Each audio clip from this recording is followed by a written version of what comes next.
Who do we give the power to decide the boundary between a genuinely significant religious experience and an objectively definable psychotic episode? It's the question of the hour. Are you awake, or have you gone mad?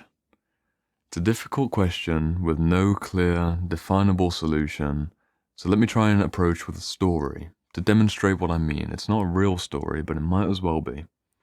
A certain man wakes up on a certain day with an unmistakable feeling of disgust towards his boring family, his boring job, and his boring self-identity.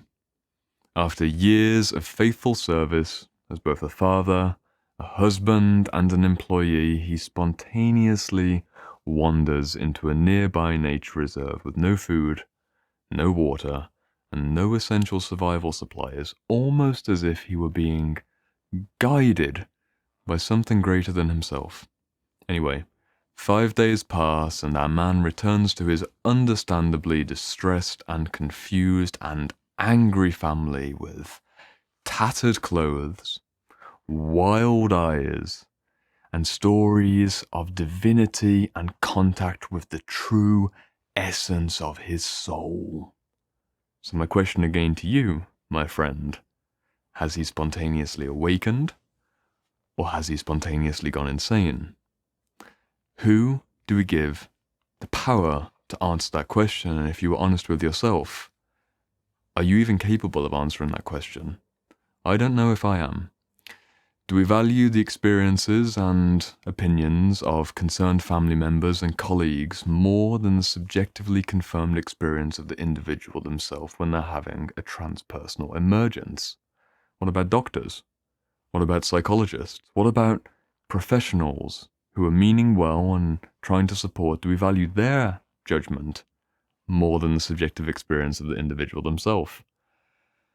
Ultimately, the question of have I woken up or have I gone insane is an impossible question to answer, but that doesn't mean that we don't need to make an attempt towards articulating possible resolutions, which is why I've dedicated episode 3 of Inner Work Essentials towards Spiritual Emergencies, which, conveniently enough, and by no coincidence, is the title of today's book.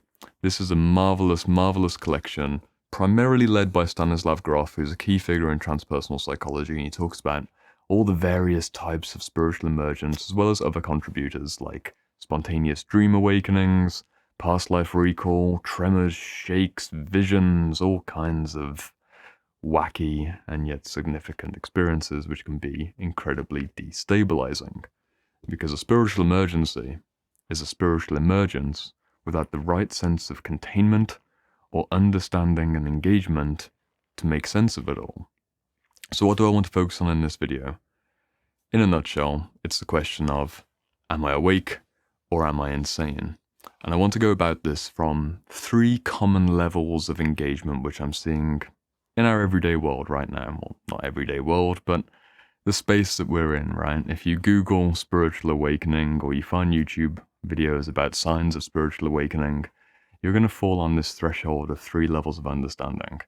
Typically, the 2nd level. Most people are at the 1st level, but I want to try and get us to the 3rd level, because the 3rd level is a real discerning, skeptical, grounded, and dualistically mature level of understanding. Just to tease you a little bit, I will go into more detail.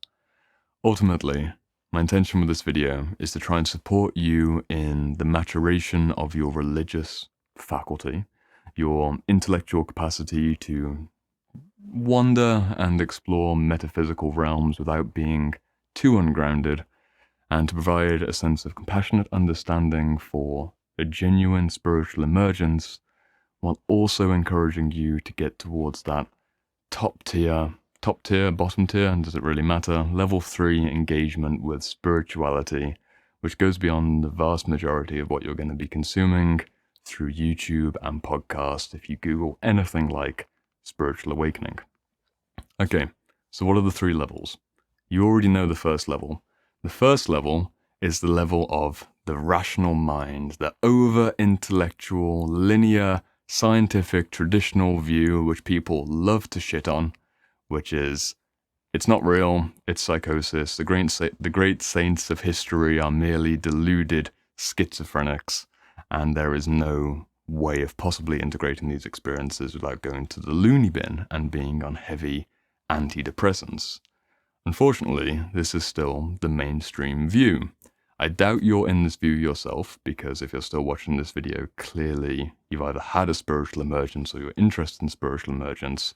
But this is a major threshold that people like to box against in the second level, which is an acceptance of spiritual awakening and a supportive way of trying to create dialogue, but more importantly, identity around divinity, around contacting our level of transpersonal goodness, which breaks us free of this conventional ego-based go to work and get success and have babies kind of identity.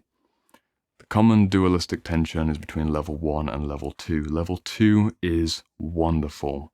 If I didn't have level 2 information, I would have gone off the deep end when I had my own spiritual emergence experiences, when dream activity started to get a bit shaky and other extrasensory experiences, which I'm not interested in going into for the sake of the clarity of this video, started to bubble up. I needed level 2 understanding, which is, again, something you'll get from a book like this, which validates.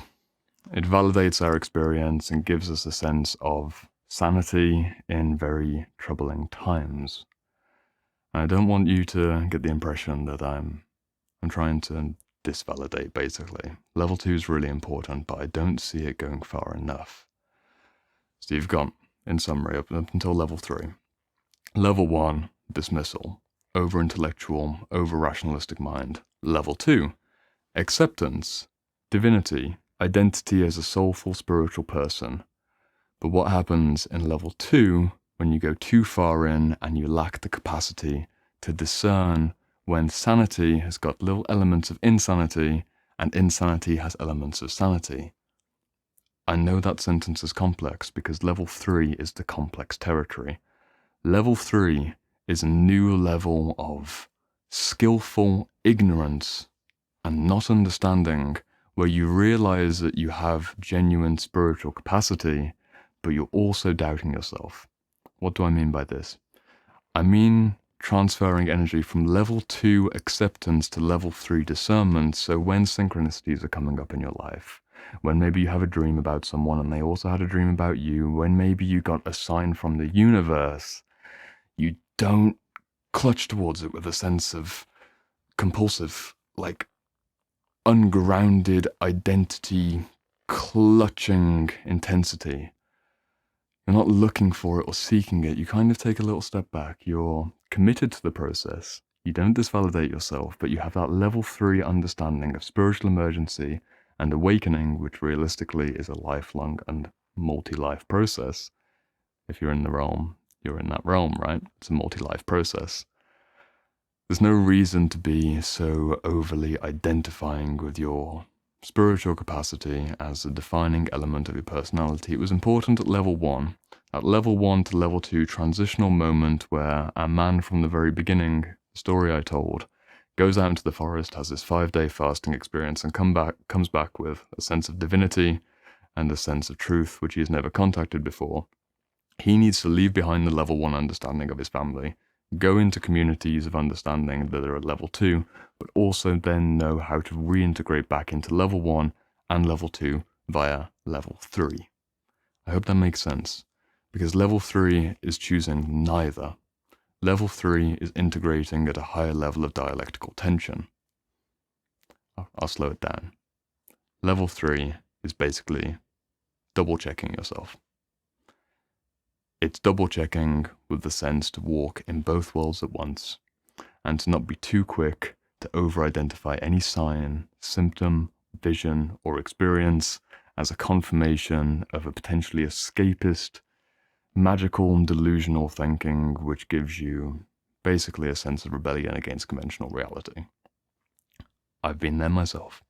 I've really been there myself. So yeah. I have a lot of compassion for this stage. I can't do much more than point you towards the necessity of the journey itself. This is still a really complex territory. I haven't got the answer. No one's got the answer. You can't give anything objective within a subjective space. You can have clinical diagnosis which supports subjective reality, but realistically, it's an unsolved mystery, like life itself. The only thing I can suggest is that if you have contained down your spiritual emergence to a level of workability, you'll get more grounded faculty to be able to work on healing at a deeper level and be able to take all those spiritual energies to apply to restoration and ultimately a sense of creative generativity to give back to the world. So if you're interested in turning a spiritual emergency to a spiritual emergence which is integrated, we need to walk the healing path of inner work. Conveniently, that's actually the 4th episode in this series, which you can watch right here. And we're going to talk about the essence of healing and how it's not wholeness, but it's acceptance. I've basically spoiled the video. I haven't really. Go and watch it. You'll enjoy it.